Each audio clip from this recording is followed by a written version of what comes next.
घर से जा रही हो और रीते घड़ा दिखाई दे जाए ना तो समझ लीजिए कि बहुत बड़ा सुगुन हो रहा है।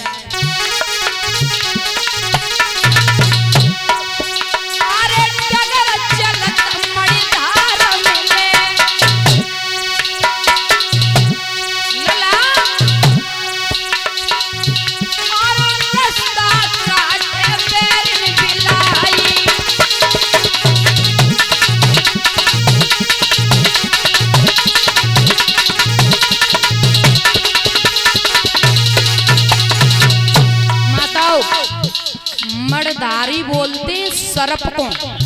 आप जा रहे हो दादा तो सर्प माता और रास्ता काट जाए ना तो ये भी असगुन बताया जाता। बिल्ली बिलाई रास्ता काट जाए ना मैया तो ये भी असगुन बताया जाता।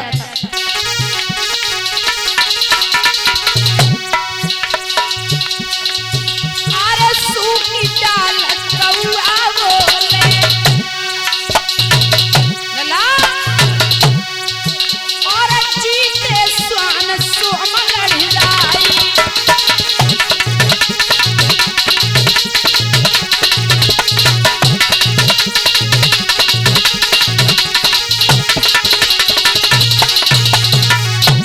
गौर से सुनना, सबसे बड़ा सुगुन है माताओं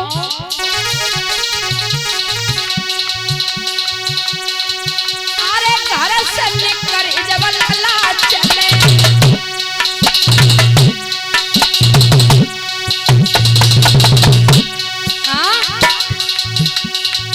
अरे घर से निकल जब पूत चले और चिड़िया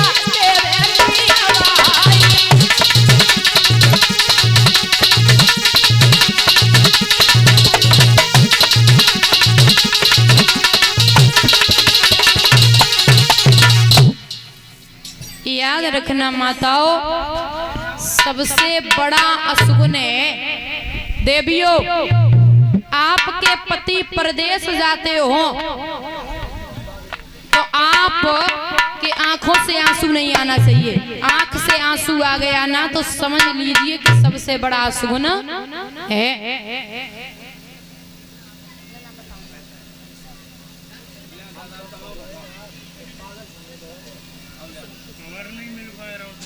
और ये ऋषभ बेटा जो मालार्पण कर रहा है और 51 रुपए से सम्मानित सद्बुद्धि प्राप्त हुए। बड़े बड़े असगुन हुए हैं तो माताओं याद रखना,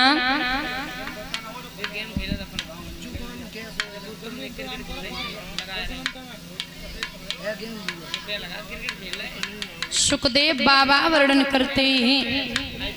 और एक बात और याद रखना कि भाई जब भी परदेश में जाओ ना तो दिन याद रखना, बुधवार के दिन कभी अपना घर छोड़ के नहीं जाना चाहिए।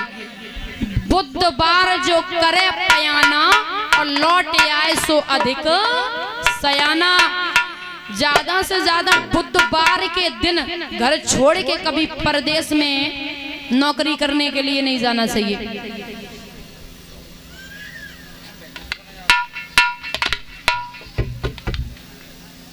याद रखना, रुक्मिणी के यहाँ हर साल माताओं ब्राह्मण देव आते थे।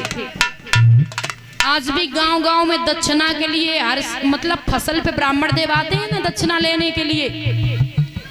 पहले आते थे, अब उतना नहीं, लेकिन पहले माताओं फसल पे आते थे दक्षिणा लेने के लिए। तो रुक्मिणी के यहाँ ब्राह्मण देव पहुंचे, बिटिया हमें भिक्षा दे।